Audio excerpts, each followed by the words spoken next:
क्या आपको ऐसा लगता है कि सनातन को इतनी बार तोड़ने की कोशिश की गई है, और मतलब पुराने पुराने जो जमाना था तब से देख रहे हैं हम कि सनातन को कई बार तोड़ने का प्रयास किया गया है, सनातनीय जो सभ्यता हैं उनको नष्ट करने का प्रयास किया गया, और कई सभ्यताएं जो थीं, कई जगह जो थी, कई मंदिर जो थे, कई मूर्तियां हैं जिनको तोड़ा गया है। मैं आपसे ये जानना चाहूँगा, अनादिकाल से ही सनातन को क्यों टारगेट किया जा रहा है?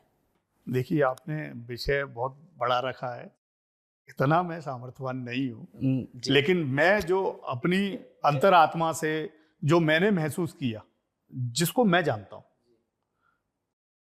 वो मैं आपको बताता हूँ कि हमेशा सत्य को ही टारगेट किया जाता है। जो सच्चाई की राह पे चलता जो है। सच्चाई की राह पे चलता है। जैसे एक छोटी सी आपको मैं बहुत छोटी कहानी है एक बताता हूँ। जी। जैसे द्वापर युग में भगवान श्री कृष्ण थे, ठीक। और धर्म की स्थापना के लिए आए। बिल्कुल। उनका जन्म केवल धर्म की स्थापना के लिए हुआ। जी।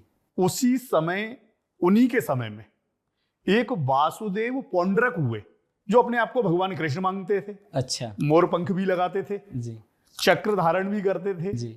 और भगवान श्री कृष्ण के जैसे रानियां थी, वैसे उन्होंने द्वारका नगरी भी, वृंदावन सब बना रखा था। जी।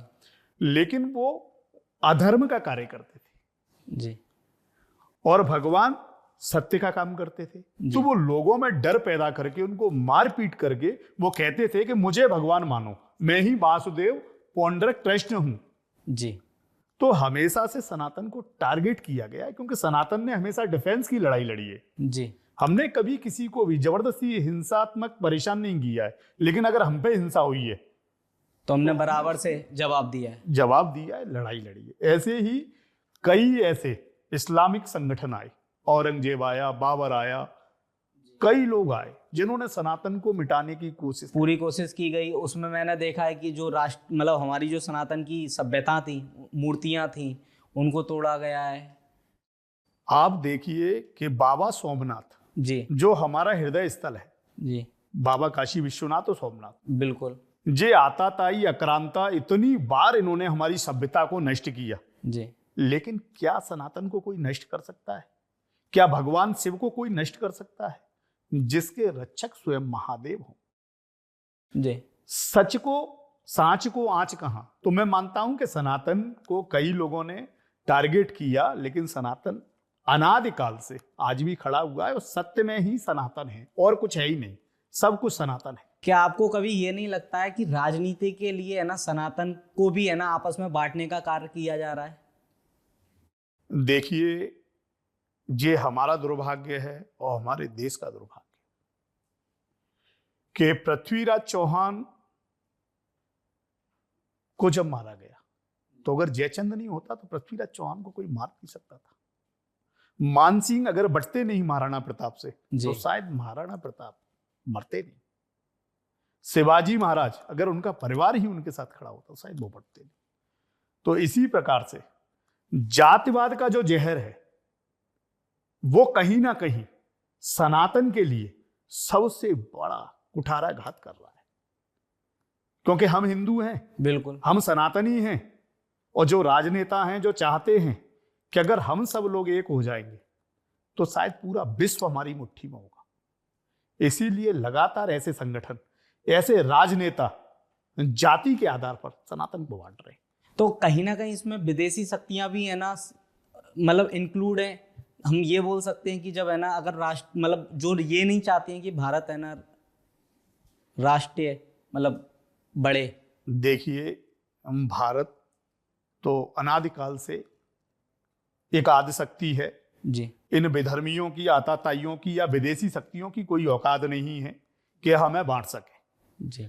आज भी हमारे समाज में, हमारी भारत माता में ऐसे ऐसे संत हैं जो सनातन के लिए दिन रात कार्य कर रहे हैं, निस्वार्थ कार्य कर रहे हैं। जी। सत्य की प्रेरणा दे रहे हैं युवाओं को, जो मांस भक्षण कर रहे हैं, जो सनातन से भटक गए हैं, उनको शांति नहीं मिल रही, उनके लिए एक सनातन की खो बने हुए हैं। ऐसे हमारे दिव्य संत ही हैं जो सनातन को बढ़ा रहे हैं। क्या आपको ये नहीं लगता है, जैसे मान लिया हम बात सनातन की करते हैं, और सनातन से जब बात हो और गौ माता की बात ना आए, तो ऐसा तो हो ही नहीं सकता है। आज वो भी है ना कष्ट में है, उनका उनका भी है ना मतलब उद्धार नहीं हो पा रहा। उनको राष्ट्रीय माता घोषित करने के लिए कई संत कई लोग लगे हुए हैं। हम अपने ही राष्ट्र में अपनी गाय माता को है ना राष्ट्रीय गौ माता का दर्जा नहीं प्राप्त कर पा रहे हैं, उसके पीछे क्या कारण है? देखिए, देश का दुर्भाग्य है और सबसे ज्यादा हम युवाओं का दुर्भाग्य है जी कि गौ माता को राष्ट्र माता तो एक कागजों का विषय है। जी गौ माता विश्व के लिए, सनातन के लिए, जी देवताओं के लिए वंदनीय है। जो पहले से राष्ट्र माता है, जिसको माँ का दर्जा दिया है, आप समझ रहे हैं? जी जो पहले से माँ है, बिल्कुल। इनको ईश्वर भी माँ कहते हैं। भगवान कृष्ण का गोपाल का जन्म गौ पालन के लिए हुआ। तो आज देश का दुर्भाग्य है, ऐसे हमारे विभूति संत हुए करपात्री महाराज जो गौ माता के लिए प्राण इन्होंने त्याग दिए। ऐसे कांग्रेस की कुछ ऐसी नीतियां रही जिससे कि आज हमारी गौ माता बहुत ही ज्यादा ऐसी दशा में है कि हम बता भी नहीं सकते। और कहीं ना कहीं उसका कारण हम सब लोग हैं, अपनी जिम्मेदारियों से, अपनी ड्यूटी से। हम कागजों में घोषणा करवा भी देंगे राष्ट्र माता की, तो क्या गौ माता का संरक्षण हो पाएगा? बिल्कुल गौ माता का संरक्षण होगा हमारे करने से, आपके एक एक युवा, एक एक सनातनी के करने से गौ माता का संरक्षण होगा। मैं आपसे ये जानना चाहूंगा, सनातन धर्म में कर्म को इतना महत्व क्यों दिया जाता है? देखिए, जहां धर्म की बात आती है जी, जहां सनातन की बात आती है, जी तो एक हमारा धर्म सनातन ही सर्वोपरि है। बिल्कुल। और सनातन में ही कर्म प्रधान है, क्योंकि हम प्रारब्ध भी देखते हैं। जी एक छोटी सी कहानी है। भीष्म पितामह गंगा पुत्र थे, जी आप सबको पता है, महाभारत सभी ने बिल्कुल बिल्कुल। और शायद सबसे ज्यादा शक्तिशाली थे, जी अपनी मर्यादाओं में भी थे, ब्रह्मचारी भी थे।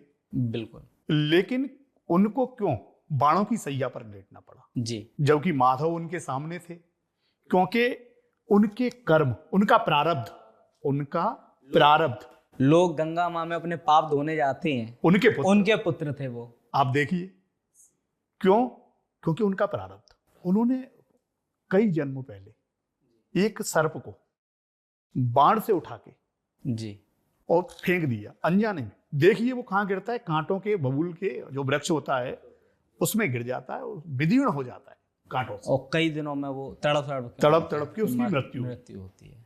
तो उस प्रारब्ध की वजह से वो बाणों की सैया पर लेटे।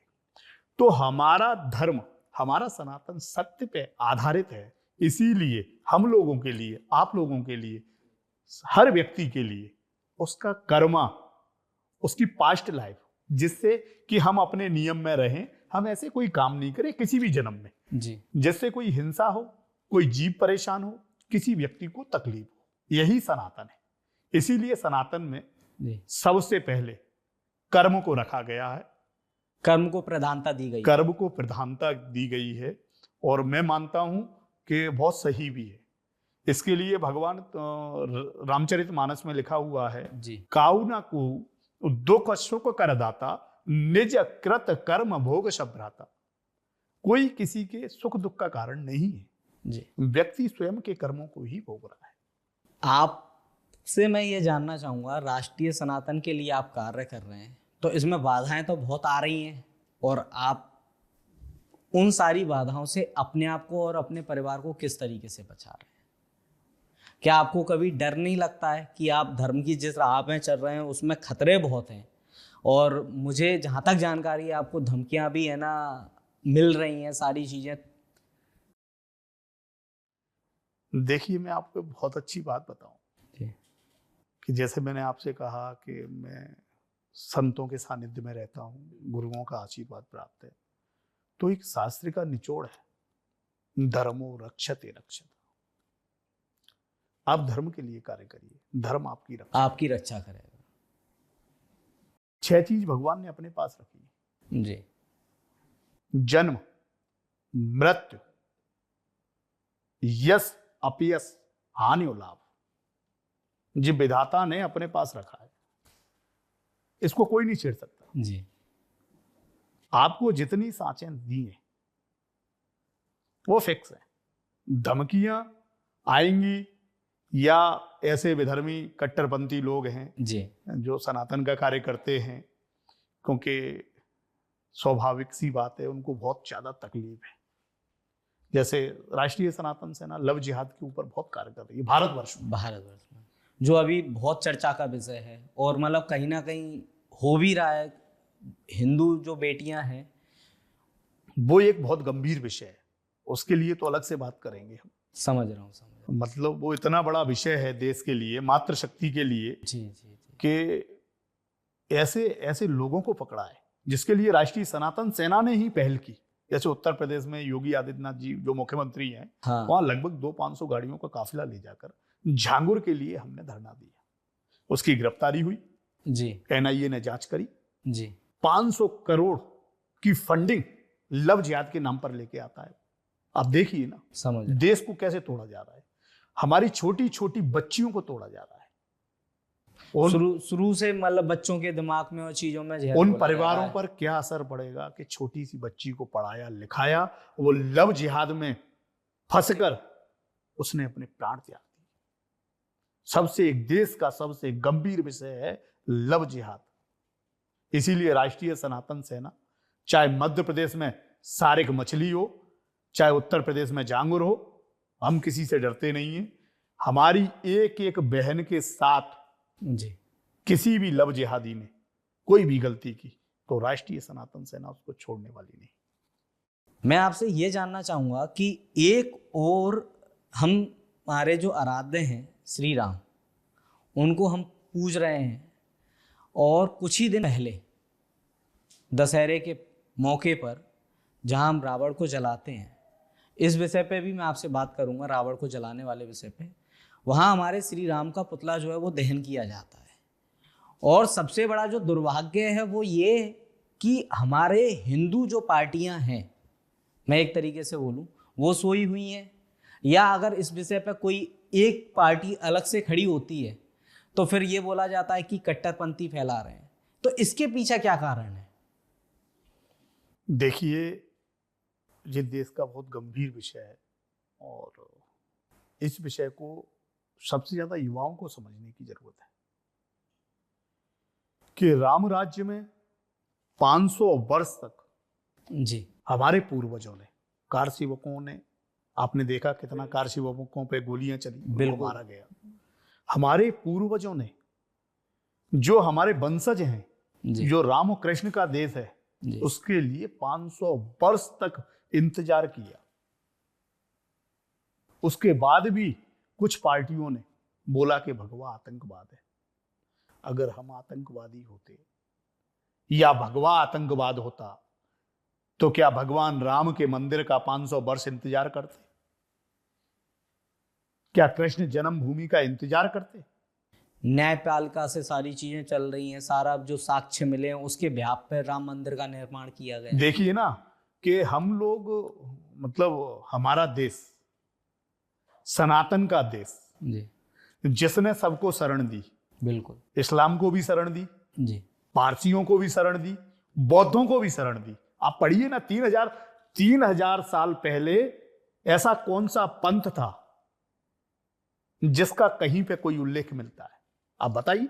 अगर आपके पास या किसी के पास, मैं आपके माध्यम से कहना चाहता हूं, किसी के पास भी प्रमाणित ऐसी कोई पुस्तक, कोई ग्रंथ हो जी, तो मैं चैलेंज करता हूं, बताइए हमें। 3000 वर्ष पहले विश्व में केवल सनातन था। उसके बाद भारत में कई आक्रांता आए, हमारी भारत की इज्जत, माता की इज्जत को लूटा, हमारे मंदिरों को तोड़ा, मंदिरों को तोड़कर मस्जिदों का निर्माण कराया।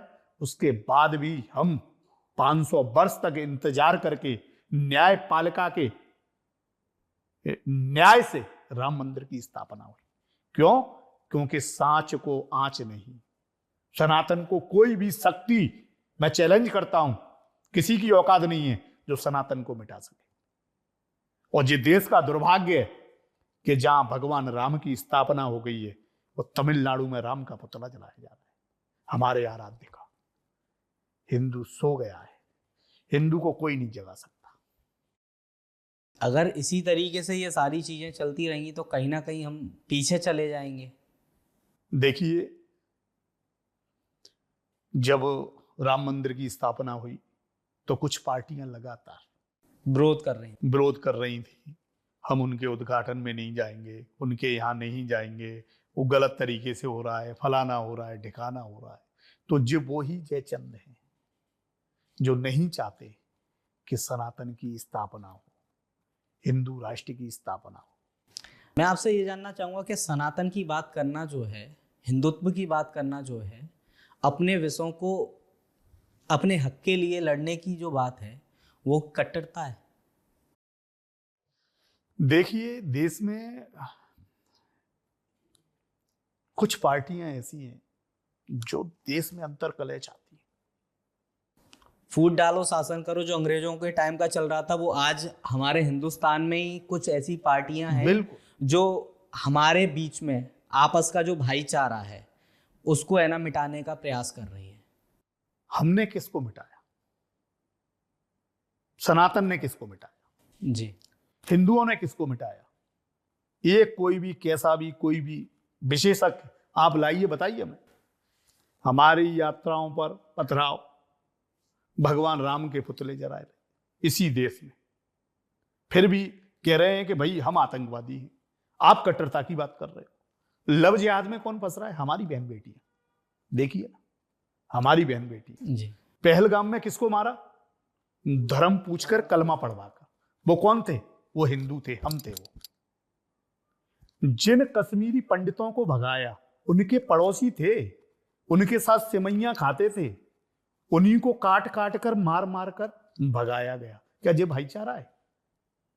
आज भी ऐसे विषय हैं कि हमारे छोटे छोटे त्योहारों पर, अभी नवरात्रि में बरेली हिंसा देखी आप। हमें किसी से कोई तकलीफ नहीं, हम तो भाईचारा निभा ही रहे हैं। हम तो चाहते हैं आप हमारे भाई हो।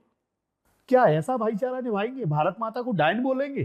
परसों की घटना है, वो कांग्रेस का एक कोई नेता है, मुस्लिम नेता था, जी जी, उसने बोला है कि भारत माता डायन है, जो सिक्के पे अभी जारी किया है।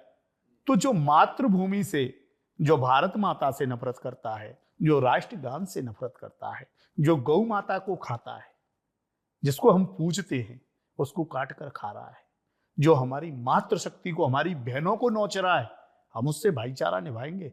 तो शायद ऐसा भाईचारा तो वही गद्दार हिंदू निभाएंगे, हम तो नहीं निभा पाएंगे। नहीं, लेकिन मेरा एक विषय ये भी है, ऐसा नहीं है कि अगर हम बात करें सनातन को लेके, हिंदुओं को लेके बात करें कि सभी हिंदू सही या सभी मुसलमान सही, मतलब कहीं ना कहीं इसमें विभाजन का जो कार्य है, मतलब हर पार्टियों के द्वारा किया जा रहा है। मुझे कहीं ना कहीं ऐसा लगता है कि बांटने का जो कार्य है, जो उनके टॉप लीडर हैं, वो कहीं ना कहीं मन में जहर घोलना, चीज़ों को करना, जिसकी वजह से जो युवा है वो सिर्फ उनकी बातों, जो उनको फॉलो कर रहा है, उनकी बातों को सुनने के बाद में ही है ना चीज़ों को कर देता है, जबकि उसको सच्चाई जो है, मतलब इतिहास के बारे में, चीज़ों के बारे में उतना पता नहीं होता है। सबसे पहली बात तो कि हम बात भाई और किसी की तो करते नहीं है, हम हिंदू हैं तो हिंदुत्व की बात, बिल्कुल बिल्कुल ठीक हम है, अपने परिवार की बात करते। ठीक है। और साथ भाईचारे का सबसे बड़ा विभाजन बता दूं जी, कि आज जो अंतर कलह या कई वर्षों से देश में अंतर कलह जो बना हुआ है, उसका एक कारण है, डॉक्टर एपीजे अब्दुल कलाम जी को हम भी मानते हैं, बिल्कुल सही, उनकी पुण्यतिथि मनाते हैं, बिल्कुल वो हमारे आइडियल है। जिस दिन इस देश में वो इन लोगों के आइडियल हो जाएंगे तो शायद हिंदू भाईचारा निभाएगा। लेकिन इनके आइडियल कौन है? औरंगजेब, हुमायूं, अकबर, बाबर, जिन्होंने देश को लूटा, सभ्यताओं को नष्ट किया। तो क्या हम भाईचारा निभा पाएंगे? आप बताइए, कैसे भाईचारा निभेगा जब आपके आइडियल, आपके खलनायक हैं जी, जो हमारे देश के लिए एक सबसे बड़ा काला अध्याय है। नहीं तो शिक्षा में भी हम देखते हैं कि सनातन को लेके उतना ज्यादा पढ़ाया ही नहीं गया है। देखिए, जब से देश का विभाजन हुआ जी, या जब से हमें ऐसी आजादी मिली कि उस आजादी में सनातन का हिस्सा ही नहीं था, उस आजादी में सनातन का हिस्सा ही नहीं था। जी, हमें बताया गया कुछ और हमारा इतिहास है कुछ। औरंगजेब को बताया जाता है, आप देखिए औरंगजेब को, अकबर को, और इतना महिमा मंडन किया जाता है इतिहास में, जबकि उस जैसा दुराचारी और गंदा व्यक्ति इस संसार में कोई था ही नहीं। महाराणा प्रताप उसको सपने में दिखते थे क्योंकि वो हमारे वीर योद्धा थे, लेकिन इतिहास को कांग्रेस जैसी पार्टी ने जड़ से खत्म कर दिया और एक पूरा तैयार किया खाका, और जिसमें 1948 में स्थापना की हिंदुओं की भावनाओं से खेलने की, और रावण का पुतला बनाकर उसको दहन करवा दिया, जिससे जो ओरिजिनल संगीनी रावण थे, औरंगजेब, बाबर, अकबर, हुमायूं जी, इन लोगों का ब्लैक पार्ट छुपा दिया जाए। पुतला दहन बुराई का होना चाहिए। भारत के लिए सबसे बड़ी बुराई अगर कुछ है तो मैं मानता हूं मोहम्मद गजनबी, महमूद गजनबी, औरंगजेब, बाबर, इनका पुतला दहन होना चाहिए, ना कि रावण।